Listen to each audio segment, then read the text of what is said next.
Bodó Imre testépítő bajnok.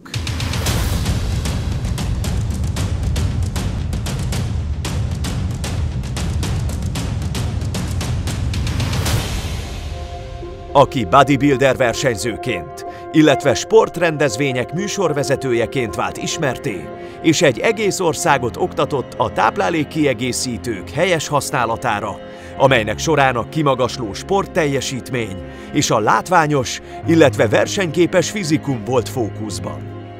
2016-ban azonban megismerte Istent, 2021-ben megtért, bemerítkezett, és azóta evangelistaként igyekszik rámutatni az utcán, a kórházakban, illetve a környezetében arra, hogy a testfejlesztése másodlagos a szellem és a lélek Istenhez való kapcsolásához képest.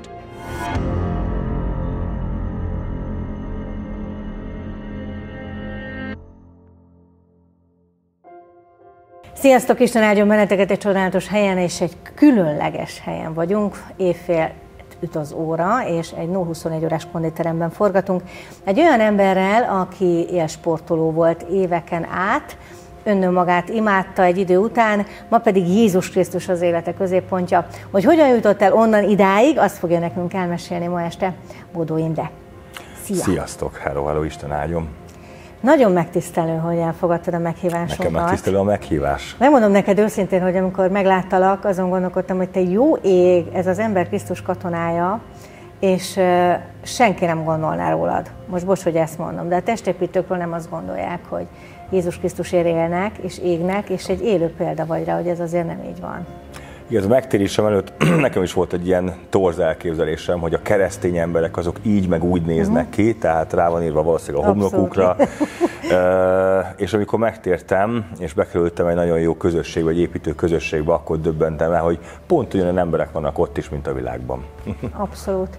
Köszönöm először is, hogy a nap alkalmából felköszöntöttél, úgyhogy ezt a nézőknek is megmutatom, hogy ilyen figyelmes imi. Igaz, hogy 5 perccel. Igen, 5 perccel még majdnem megharagudtam már vicceltem. Mielőtt elkezdenénk a beszélgetést, nem fogom azt mondani, hogy kérsz egy kávét, hanem itt a kondiban kérsz egy séket. Abszolút, ez egy jó ötlet. Akkor szeretnék kérni egy séket, mondjuk... Jó, várjál, akkor hívjuk a pincért. Pincér! Mindjárt jönni fog, és akkor elmondjuk neki, hogy okay. Te mit javasolsz nekem? Epersék szerinted? Jó jön? Hát most az menne a ruhádhoz szerintem. Hello, sziasztok! Hello. Szia. Mit hoztatok? Én egy eperséket, rózsaszínűt. Jó, igyekszem. Hát egy kék nincs, akkor egy banános legyen mondjuk. Romlott. Meg egy pohár vizet is szeretném. Jó. Víz neked is? Aha, jó. Okay, jó. Repülök. Így, hogy már az életedben nem az első helyen van a test, azért még tartózkodsz itt, gondolom, dolgozol itt. Mikor jött el az a pillanat, amikor rájöttél arra, hogy itt azért testimádóvá is tud válni az ember?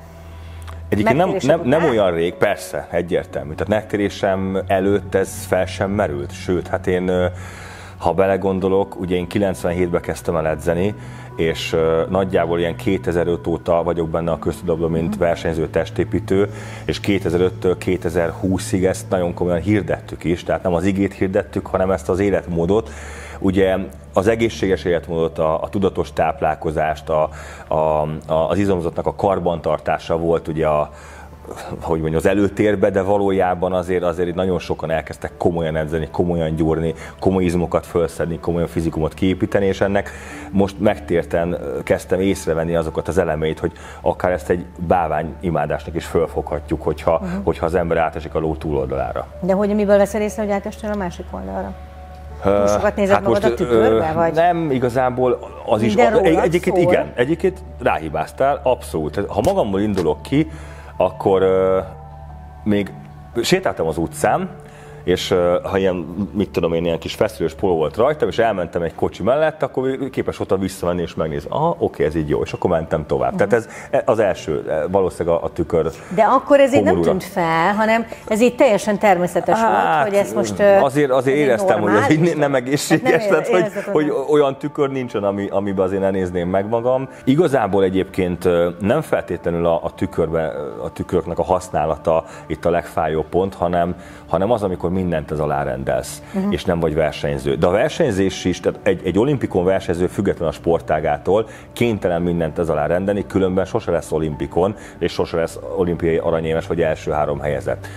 De ez a sport, a testépítés és a testkultúra az érdekes módon hobbi szinten is képes úgy kiragadni az embert a világból. Most ne keresztényként értsd itt a világot, hogy emberi kapcsolatok mennek rá. Ha diák vagy, akkor a tanulás nem fog úgy menni. Hogyha van valami... Azért, mert minden időd itt töltődik? Mindent alárendelsz a sportnak? Meg otthon is, azon rágódsz, hogy 3 óránként kell lenni, mit kell lenni, hogy kell lenni, azt elengedném ezt a csokit, de azt nem ehetem meg. Tehát egy folyamatos félelem is kialakul. Ez nem minden eset, tehát vannak azért erős kivételek. Van olyan testépítő barátom, aki az ország egyik legjobb testépítő és 3 gyermekes családapa. Tehát ő ezt az egyensúlyt jól meg tudta tartani. És ő egy nagyon szerény, alázatos ember, és mindig is fegyelmezett volt. Te azt gondoltad régen, hogy azzal, hogy most neked nem tudom, 500 biliárd nagyságú bicepszed van, akkor te most sokkal jobb pasi vagy, és a nők imádnak téged? Nem vagy ezért már nem is indult. a nőkről szól, hanem rólad? Eleinte az én esetemben, de egyébként a legtöbbünk biztos, hogy ezért kezdi el. Nekem volt egy ominózus esetem, én sportlövész voltam. Közben megjött a víz, köszönjük szépen. Szívesen, szépen.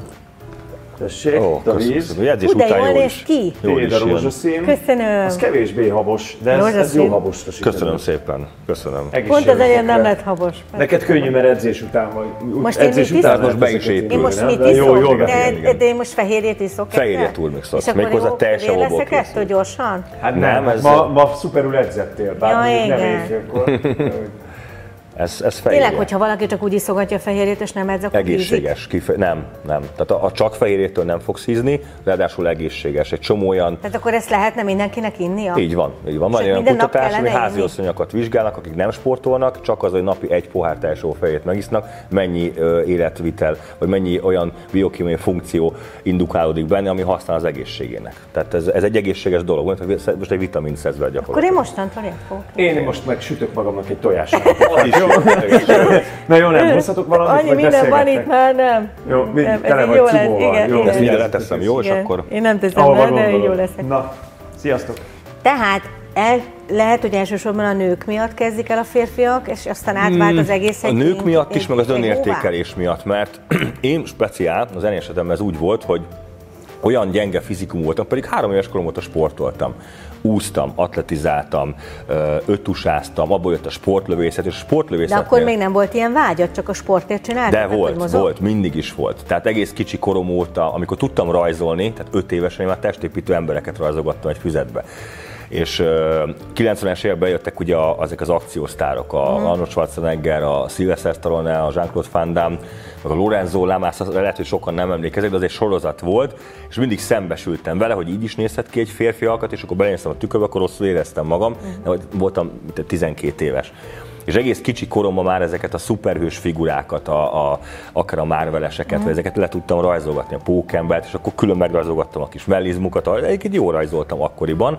Tehát mindig vágytam rá, de mégsem ez vitt rá. Talán valamikor elkezdtem esetleg már általános iskolába, és úgy nem tetszett, mert az úszáshoz képest ez nem izgalmas, a küzdősporthoz képest én karatéztem elég komoly szinten, és azért unalmas, tehát amikor az ember elkezdi rávenni, most húzogassa, meg vonogassa a súlyokat, nem nagyon, van benne kihívás egy idő után, de akkor tök gyenge vagy, és még 50 kilót se tudsz kinyomni felkel, mint én mondjuk 96-ba, az akkori barátomnak az apukája 50 évesen sokkal jobban nézett ki, mint mondjuk én, és akkor az úgy lehangol. Viszont amikor az edzőm, a sportlövész edzőm azt mondta, hogy hát nem bírom a TOSZ 35 nevű feljött, mert 50 méterre kell lőni, és így reszkedtem már, hogy a célra tartás az egy nagyon fontos dolog, hogy meddig tartasz ugye célra, és nekem sokkal előbb elfáradt a kezem, és már így kalimpáltam, és mondta, hogy hát Imi, el kéne kezdeni gyúrni, amúgy is jön a csajozáshoz. És ez volt itt volt az a kulcsmondat, igen. De igazából ott a lövészet miatt kellett, tehát kötelezően elkezdenem, aztán nagyon megtetszett, olyannyira, hogy a lövészetet dobtam, pedig nagyon komoly eredményeim voltak, juniorban magyar bajnoki címem volt, igaz, hogy csapatban, de azért egy jónak számított, és 3 számba is indultam, és a gyúrás annyira megtetszett, ahogy láttam a fejlődésemet, hogy dobtam a lövészetet, és akkor maradt a gyúrás. És ezzel párhuzamosan folyamatosan jött a gőg is? Nem. Vagy először még ilyen alázat nem, igazából egészen hosszú ideig nem vettem magamon észre ilyen felfúvalkodottsági jeleket. vagy legalábbis most így visszagondolva, tehát ugye voltam 5 éves, amikor elkezdtem, 97-ből, és 81-es, akkor 16 éves voltam, amikor elkezdtem ugye edzeni, és 2001-ig eszembe is jutott, hogy versenyezzek, és akkor 2001-ben indultam a versenyen, de azt sem tudtam, hogy mi merre, hány méter, ott nem értem el semmit, és 2003-ban indultam először úgy versenyen, rögtön egy junior magyar bajnoki harmadik helyezést sikerült elcsípnem, és akkor onnantól, de úgy volt, hogy csak egy versenyen indulok. Aztán később megtudtam, hogy nincs olyan, hogy egy verseny, csak első, ez így ilyen testépítő szleng, és akkor elkezdtem készülni évről évre, 2004-ben, 2005-ben, és akkor minden évben készültem versenyre, egyre jobb eredményekkel, Superbadin 5-ször voltam bajnok, és az egy ilyen Magyarországon belül egy elég elit versenynek számít. És akkor mindig nem voltál elszállva magadtól? Nem, akkor még nem. Igazából akkor kezdtem elszállni, amikor megházasodtam, lett egy gyönyörű feleségem, vállalkozó lettem, volt pénzem, volt feleségem, volt, hogy mi, akkor és tanultam rengeteget. Tehát ugye ilyeneket forgalmaztam 16 éven keresztül, fehérjéket, vitaminokat, stb. És hogy minden úgy összeállt, akkor elkezdtem elhinni, hogy nagyon, nagyon jó csávó vagyok, valahogy de így. Ez most komoly, hogy már ezt most azért nehezen hiszem el, hogy felállsz a színpadra, nyertél X-szer, és nem lettél szerelmes magadba. Ez nálam tényleg így volt, ezt az ismerőseimet, hogyha megkérdez, akkor mindig egy szerény fiú. Szerintem a mai napig engem ezt a rossz oldalat, de akkor ez egy véletlen kategória, mert átlagban nem ilyenek az emberek. Van, most már teljesen más, mint az én időmben. Tehát aki most kezd el edzeni, és most valamiféle sikereket ér el, az már nagyon gyorsan a közösségi oldalaknak köszönhetően népszerűségre tesz szert, kapja a lájkokat, és az iszonyan tolja az egót. Ez még a mi időnkben nem volt ennyire jellemző, de amikor már bejött az internet, és már saját szemeddel láttad napi szinten a visszajelzéseket, a pozitív visszajelzéseket, mert azért érted, hiába voltam kigyúrva, nem jöttek oda hozzám az utcán, hogy te hallod, ez tök jó. Tehát az ismerőseim mondták, meg a versenyek, tehát azért könnyebb volt szerénynek maradni abban az időben, mint most.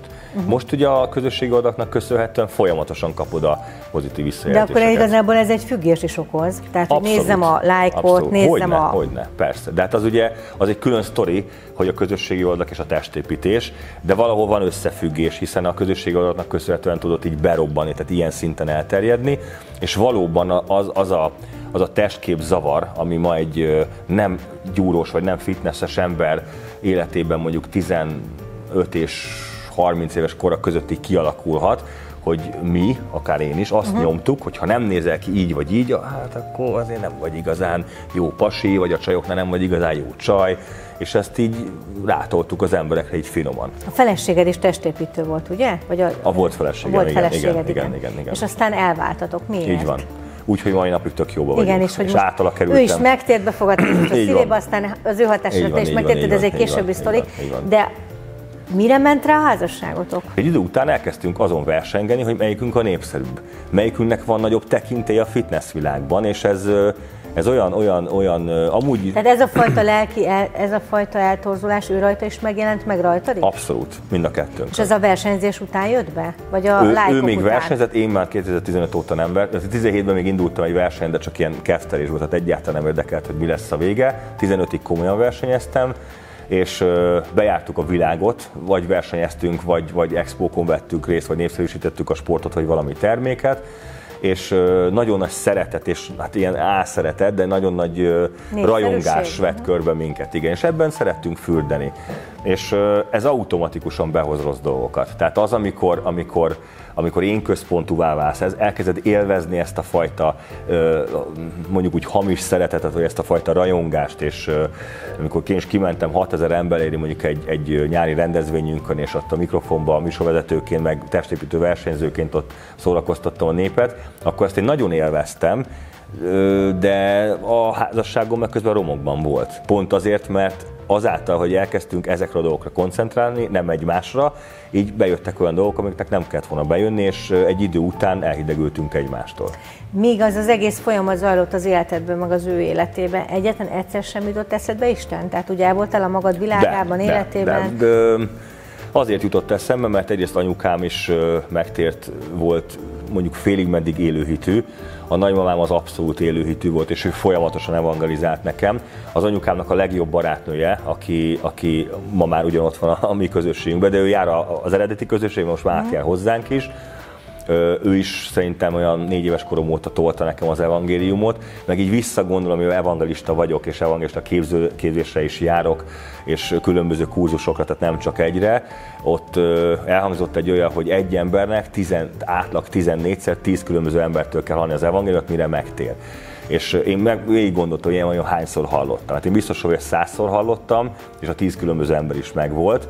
Emlékszem, a metrón megállóba egyszer odajött hozzám egy csapatban voltunk. De ilyenkor meghallottad, és mondtad, jó, hagyjuk? Nem, ott beleálltam a vitába, akkor pont tele voltam ezoteriával. Tehát ugye 2000-ben elvégeztem az agykontroll tanfolyamot, utána megismerkedtem egy barátommal, aki egy ilyen egyedi, ő csinált magának egy vallást egyébként, tehát a New Age-es izékből így kivett elemeket. De várjál, tehát kicsikorodtól fogva imádkozott érted a nagymamád, az anyukád, hirdette az evangéliumot, hallottál Istenről, majd belementél az ezotériába. Pontosan. De anyukám is, tehát hogy anyukámmal voltunk az agykontroll tanfolyamon.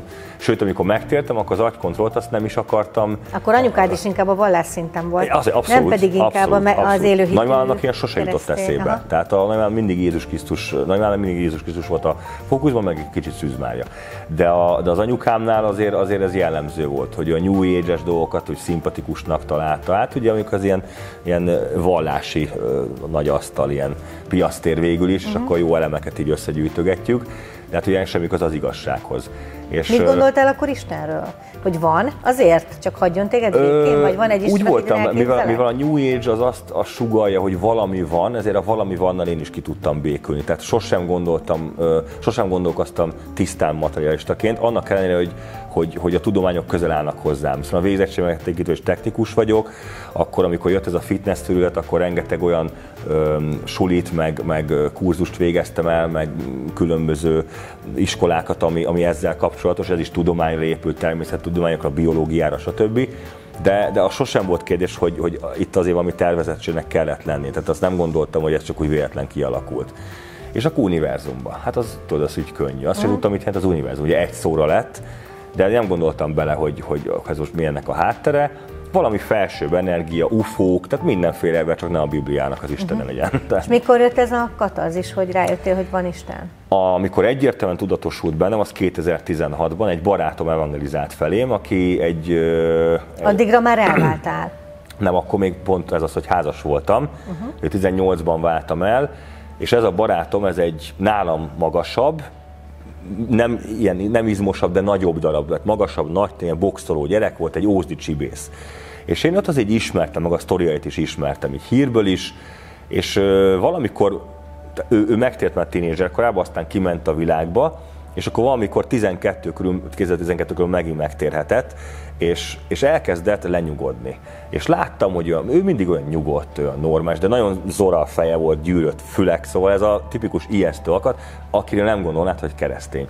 És ő egyszer csak elkezdett nekem Jézus Krisztusról beszélni. Akkor még megvolt az Arena Plázában az egyik ilyen tápkiekboltom, ott voltunk benne a volt feleségemmel, és ez a nagy darab, magas boxtól, ez egy ijesztő forma, elkezdett Jézus Krisztusról nagyon békésen beszélni, és én telibe kirögtem. Petikén, ne arra, hogy ez olyan fura, hogy így nézel ki, meg ismerem, hogy te miket csináltál régen, verekedtél, meg balhé, meg autó, eltulajdonítás, stb. És a volt feleségem rám is szólt, hogy te kirögsz valakit a vallásra miatt, tehát azért ez nem szép dolog. És akkor bocsánatot kértem a Petitől, de ő nem adta fel, hogy finoman azért így az evangéliumot így adagolta nekem, és rávett, hogy menjek el az ő közösségébe. És akkor el is mentem. Nem volt rossz egyébként, de nem ragadtam ott, egy ilyen 4-5 alkalommal voltam, és oda megpróbáltam lecsábítani a volt feleséget, de nem jött. És végül is ezért nem maradtam én sem ott, mert hogy ő se jött, és akkor így a fele másig ott manifestálódott, és akkor én sem mentem többet, viszont az első istenélményem ehhez köthető, mert azt mondta a Peti nekem, hogy oké, erre most lehet, hogy nem vagy kész, de legalább annyit tegyél meg, ha egyszer kihívásba leszel, akkor imádkozz egyet. Úgy hittel, úgy, amikor olyan szükségben vagy, amit te nem tudsz emberi erővel. Tudom, hogy sok mindent megoldasz, meg erős vagy, meg vállalkozó vagy, de lesz olyan helyzet az életedben. És el is jött ez a helyzet, de nem olyan, ahogy most sokan gondolnák. Egy autóba ültem, és 1100 kilométert kellett vezetnem. Pont a volt feleségemet vittem egy versenyre, San Marinóba, és arról volt szó, hogy majd ő ébren tart, és az 1100 km, 250. kilométer után ő már aludt. És nem akartam fölkelni, mert ő ment versenyezni, nekem oda kellett érnem a regisztrációra, ezért 200-zal nyomtam neki, hogy biztos, hogy odaérjünk. Mert volt, hogy időben indultunk, aztán egy keresztbe az M1-et elfoglalt egy kamion, és 5 órát kellett várakozni, tehát ezért inkább jó gyorsan, és baromi álmos voltam, és hiába ittam energiaitalokat, meg ilyen táplálékisztőből, ilyen edzésölti formulát, vagy 1-2 g koffein már lehetett bennem, így ragadtak le a szemeim, és eszembe jutott a Peti, hogy azt mondta, hogy imádkozzak. És úgy hittel tudtam imádkozni, mert halálfélelmem volt, mert 200-nál így vezetni, ez kifejezetten veszélyes. És akkor imádkoztam egyet, hogy hát Isten, hát arról volt szó, hogy ha imádkozunk, akkor azt melyen. Nagyon hülyén imádkoztam, nem sok tisztelettel talán, de ami utána történt, az egy életre megpecsételte, hogy oké, Isten van, sőt, még oda is figyel bizonyos imákra, mert egy olyan mennyei frissesség jött rám, ami elképesztő volt, tehát egy ilyen órán keresztül úgy éreztem magam, mint aki be van drogozva. Tehát így kinyíltak a szemeim, boldog voltam, felüdült voltam, és végig tudtam vezetni ezt az 1100 kilométert. Persze elmeséltem ezt a volt versenyt, ő kirögött, hogy hülye vagyok, aztán most már tudja, hogy nem vagyok hülye, és onnantól fogva elkezdtem úgy imádkozgatni, de mint a heti 2-szer, tehát nem vittem azért, a Bibliáról hallani és akartam. Mondta ez a Peti barátom, és meg az neki egy másik barátja is elkezdett értem imádkozni, akkor így ketten így összefogtak, hogy a Bibliát olvasson. De mondom, azt nem, hát azt régen írták sokszor, vagy biztos meg van változtatva. Tehát ez a tipikus nem keresztény és felületes ismeretekkel rendelkező emberek hozzáállását tanúsítottam, és a lényeg, hogy 5 év múlva, 2021-ben, márciusban jött. Tehát ezután az élmény után még eltelt egy év? Igen. Igen, mert ezután az élmény után elváltam ugye, 2018-ba, kicsit úgy fellélegeztem, és... Azért váltatok el, mert annyira elmérgesedett köztetek ez a gőg miatt bejött rivalizálás? Így van. Itt azért voltak mind a kettőnél személyiségbeli problémák is. Én például akkoriban azt gondoltam, hogy a férfiasság az azon múlik, hogy mekkora a bicepszem kb., meg hogy mennyi pénzem van, és nem álltam bele bizonyos konfliktusokba. Tehát nem voltam fej a kapcsolatban, és hagytam, hogy a fejemre nőjön a volt feleségem, aki meg egy harciasabb teremtés volt, és ugye ez a állandó rivalizálás így a tekintélye, meg a fitness iparban elfoglalt pozíciónkkal kapcsolatosan, ez folyamatos veszekedéseket szült, és akkor mivel én nem vállaltam fel a konfliktust, ezért gyűjtöttem a feszültséget egy darabig, majd akkor kirobbantam, tehát teljesen rosszul kezeltem az egészet. De nem bántalmaztad fizikailag? Soha senkit nem bántalmaztam fizikailag, de kiabálások azok voltak, meg mit tudom én, és egyre durvábban, egyre sűrűbben, és akkor rájöttünk, ez nem élhető az a dolog, és szétváltunk, de 2 hét után újra elkezdtünk beszélgetni, és ilyen baráti kapcsolat az megmaradt. Tehát, és akkor nekem lett egy komoly kapcsolatom, és onnantól fogva hiába az igazit kerestem, nem, egyszerűen sokan volt a jövésmenés így a házam táján.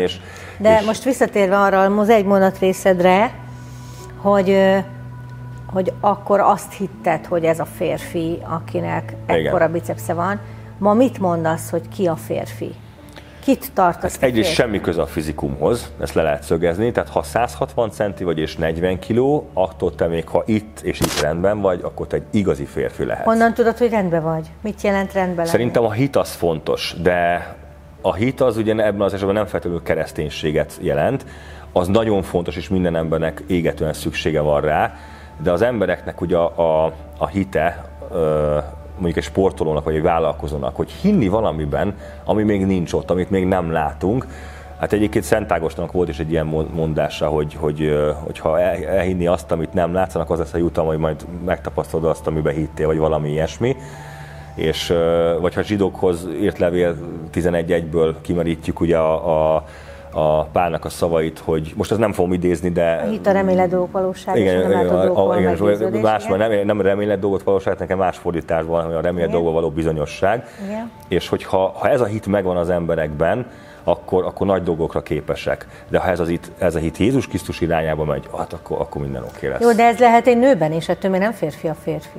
Igen, csak hogy nyilván az Isten férfinak és nőnek teremtette az embereket, és hogyha a férfi olyan férfias dolgokba hisz, hogy ő képes arra, hogy egy vállalkozást beindítson, hogy egy sporteredményt elérjen, de hogy a nő is munkahelyén, várjál, még nem mondtam végig, hogy egy munkahelyén egy előkező pozícióban vagy ki tudjon teljesedni, és képes arra, hogy udvaroljon egy nőnek, és képes arra, hogy azt a nőt meghódítsa, majd utána meg is tartsa, majd az olyan időszakokban, amiben mi elbuktunk, ő ott megmaradjon abban a történetben, ez jelenti férfinak. Itt említetted azt, hogy nem vállaltad be a konfliktust a feleségeddel, a férfiasságnak ez egy része? Hogy bevállaljuk a konfliktust? Abszolút. Mit jelent bevállalni a konfliktust? Azt, hogy nem mindig a feleségemnek van igaza, mert akkor is úgy érezted, hogy nem a feleségednek van igaza. Volt, hogy sokszor ráhagytam. Igen, de nem. De miért egy férfi akkor belemegy egy veszekedésbe? Vagy nem azon múlik, hogy belemész a veszekedésbe. Mondok egy más példát, ami nem feltétlenül párkapcsolattal hozható összefüggésben. Például vállalkozó vagyok, és a vállalkozásaimban is, amíg a felesége, volt feleségemmel közös vállalkozásunk volt, mindig ő mondta meg az alkalmazottaknak, hogyha késtek, vagy valamit rosszul csináltak. Ja, nem akartam, én olyan jó fej vagyok, engem úgy szeretnek, nekem az fontosabb volt, hogy jó véleménnyel legyenek rólam, mint az, hogy ki legyen takarítva az üzletbe, időben legyen kinyitva az üzlet, és a pénz stimmeljen. Ezeket ezért áttestáltam. A volt feleségemre, ezeket csináljon ő, legyen ő a rossz főnök, én meg legyek a jó főnök. Én meg adom a fizetést. Tehát ezt úgy hívják, hogy gyávos? Ez férfiatlan?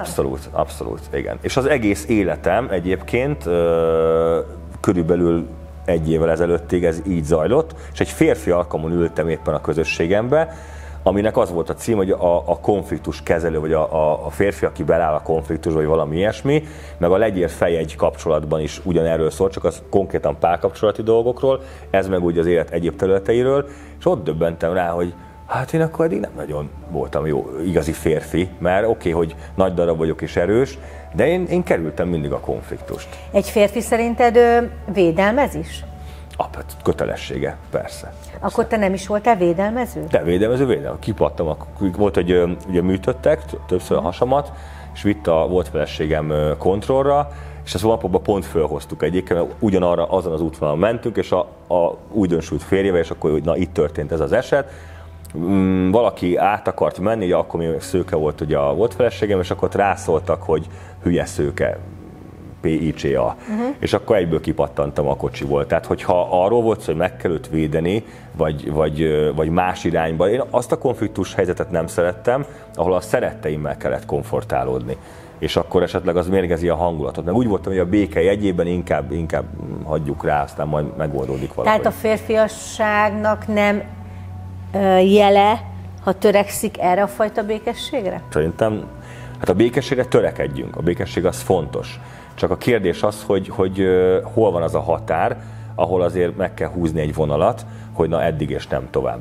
És ott azért nagyon fontos az, hogy szeretettel és békével, de azért kitegyük azokat a határokat. Isten is azért teremtett nekünk határokat, hogy akkor tudunk normális életet érni, akkor tudjuk a normális mederbe folyatni az életünket. Ha nem lennének határok, akkor szétfolyna az egész. És hát akkor egy férfi egy házasságban beáll egy konfliktusba, szerinted? Abszolút, bele kell álljon. Szeretettel. És békességgel, ami nyilván például a kommunikációján is meglátszik. Tehát nem úgy állunk bele egy konfliktus, hogy ordibálunk. Tehát lehet úgy is valakit irányítani, és lehet úgy is határokat kitenni, hogy higgadtan, normálisan, türelmesen elmondjuk neki, hogy hanyas a kabát. Változtatott rajtad, amikor bejöttél a konditeremben, az igének az ismerete, az Istennek a félelme valamit, amikor megemelted azt a súlyzót, ami miatt mondjuk felismerted Tudod, azt, ezt mondtam, hogy a bálványimádás mennyiszer előkerül a Bibliába. Tehát gyakorlatilag az Ószövetségben végig lehet kísérni, és mindig a zsidó népen keresztül be lett mutatva, vagy akár a környező népeken keresztül, hogy hányszor és hányszor estek újra és újra ebbe a hibába az emberek, és ugye az egyik félelmem az volt, hogy én nem akarom azt, hogy az edzés fontosabb legyen, mint Jézus Krisztus. Nem akarom azt, hogy a saját testemre úgy tekintsek, mint egy bálványra. Valamilyen szinten megtartottam az edzést, és fontos is, hogy hiteles maradjak azok felé, akik felé szolgálni fogok a jövőben, vagy más szolgálok. Hogy ne azt legyen, hogy rám néznek, megtért, imi szétfolyt, nekem ez a kereszténység ez nem szimpatikus. Tehát kell egy valamilyen alapnak lennie, de fontos az, hogy a fókusz az Jézus Krisztuson maradjon. Tehát akkor tulajdonképpen azt tudod mondani, hogy ettől félsz? Nem, ettől féltem. És most félsz? De már nem, igazából nem, mert egy olyan jó békesség van a szívemben, mert elkezdtem szolgálni ugye a megtérésem után nagyon gyorsan, és ahogy a pásztorom, mint egyfajta edző elmondta, hogy figyelj, ezt és ezt kell csinálni, és akkor el tudod mélyíteni a hitedet. És én ezt és ezt megcsináltam, és elmélyült a hitem.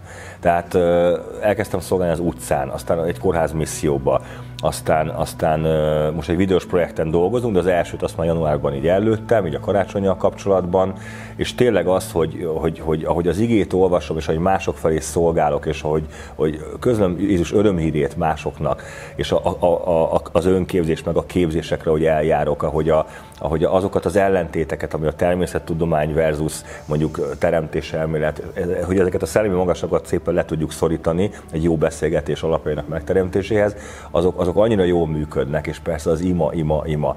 De eleinte emlékszem, napi 1 imádkoztam, volt, hogy nem minden nap. Most meg már van, amikor napi 4 órákat, mert minden egyes pillanatban, még edzés közben is lehet imádkozni. Közben bocsánat, igen. Hozzatok-e még valamit, hogy elvigyem a cuccokat? Elviheted az én poharamat, köszönöm szépen. Köszönöm szépen. Ízlet? Abszolút, nagyon finom. Ismerős szépen. Ismerős volt, igen, kóstoltam már. Kérdeztétek-e én is valamit? Abszolút. Igen? Köszönöm. Hát ha már ilyen finom túlmisztot kaptam, akkor ez lesz a borra való, oké? Engem 2 dolog nagyon izgatna. Az egyik az, hogy hasonló cipőben jártunk, én is amikor megtértem, és jóval fiatalabb voltam, mint most te. De én akkor azt tapasztaltam, hogy a közegemben visszapattantam, mint a pingponglabda, így a művészeti színházi filmes közegben. Hogy te ezt hogy éled meg, vagy friss keresztényként, újjászületett keresztényként, hogy érzed ezt a visszapattanást? Ez az egyik, igen. Van-e ilyesmid? Tök jó, hogy a pingponglabdát hoztad föl példaként, tekintve, hogy elkezdtem pingpongozni. Igen. És ha visszapattant, mint pingponglabda, vissza kell ütni. Tehát, hogy ez nem jelentheti azt, hogy feladom. Mivel képzésekre járok, és ott elmondják, hogy nem az evangelizáció jó, ami fogadva van, hanem az, ami hirdetve, ezért igazából, ha ezt mottommá teszem, és én megyek, és akkor is, és nem adom föl, annyi ilyen jó beszélgetésen vagyok már túl tényleg, amikor megpróbáltam fejben emberileg eldönteni, hogy szerintem ővelük nem érdemes foglalkozni. Itt ebbe a terembe vitatkoztam augusztusban egy hölgyel, aki az okkultizmusból jött, és ő szerint akkor még úgy gondolta, hogy Buddha meg Jézus ugyanazt tanítja. És egy másfelát itt lepörgettünk, én ugye akkor már meg voltam, tényleg be voltam merítkezve, és nagyon sok, mondom, hogy másfelát így az edzés helyett. És akkor az volt bennem, hogy ez reménytelen, ez fölösleges. Novemberben a csaj megtért, 1 kézrátételes ima hatására, már ott van a közösségünkben. De nem a te bizonságod utána? Nem, az csak egy magvetés volt. Ez is fontos, hogy az ember lássa az igében, hogy a vető és az arató nem mindig ugyanaz, sőt, a legtöbb esetben nem ugyanaz, mert nem ugyanakkor történik. Én elmegyek, egy pohár víz, még valamit? Az nekem én így el vagyok, köszönöm szépen. Okay. Na, sziasztok! Hello. Egészség, köszönöm szépen.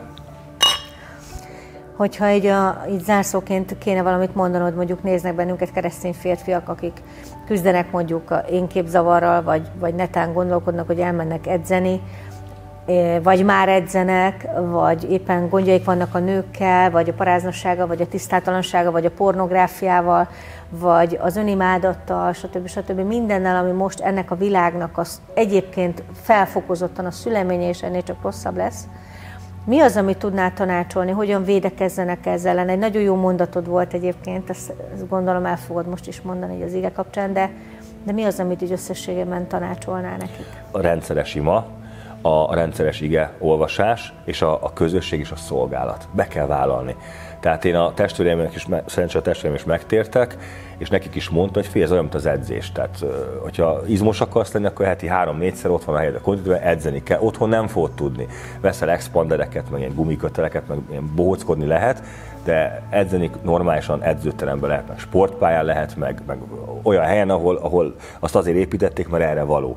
És erre való a közösség is, hogy építsen, és a szolgálat. Tehát hihetetlen, hogy másfele szolgálsz, elmondod az evangéliumot, vagy csak egy beszélgetésbe elegyedsz egy fiatallal, és közben olyan, hát ugye aki másokat felüdít, maga is felüdül, igét tudnám felhozni, és ez működik. És nem csak, hogy felüdülsz és vigyorogva mész haza, hanem nagyon komolyat épít, és a hitszinted is nagyon komolyat tud emelkedni. Nekem most szombaton voltam egy képzésen, egy evangelista képzésen, reggel 10-től utána átítat alkalmunk volt, az egy felekezet közti imádóeste. Hát ott szerintem most egy százalékban nem akarok belemenni, de ilyen 20-40%-ot így emelkedett a hitszintem. Egy teljesen újfajta nyelveken imádkozás jött így be az életem, amit korábban sose tapasztaltam. Fantasztikus volt. Isten ott volt kézzel fogható módon. És mi az a terved, az álmod, hogy szerinted megvan-e már az elhívásod, hogy Isten mire hívottál? Szerintem megvan, meg mindenki azt mondja, hogy komoly, elhívott ember vagyok az Istennek, ezt a pásztorom, meg a környezetem. Nekem az evangelizás az abszolút közel áll hozzám, tehát, és bármilyen területen. Az öregek otthona, azt még nem csináltam, de most nyílt egy lehetőség, és lehet, hogy oda is megyek. Az utcán fiatalok felé, sportolók felé, az a megtiszteltetés, hogy én elmondhatom, hogy mit tett értünk Jézus Krisztus, és hogy van kiút, és hogy van egy olyan jövőkép, ami abszolút bíztató, mindegy, hogy most mit látunk a világban. Hát ezt elmondani, ez egy megtiszteltetés, fantasztikus, feltölt, és másokat is feltölt. Hú, hát ilyet nem nagyon hallottam még, hogy valaki így nyilatkozzon, hogy megtiszteltetés, hogy hirdetheti az evangéliumot, ez egy csodálatos mondat. Pedig ez olyan alap. Igen, de így még nem hallottam. Köszönöm szépen, nagyon építő volt. Én is köszönöm szépen. Ez egy nagyon szép befejezés volt. Köszönöm szépen, hogy velünk tartottatok. Ahogy hallhattuk, építenünk kell ezt a testet, ezt a csodálatos testet, amit megtiszteltetés, hogy építhetünk, ahogy Imi mondta, az egyház testét, imával, igeolvasással, közösséggel és szolgálattal. Legyetek nagyon áldottak!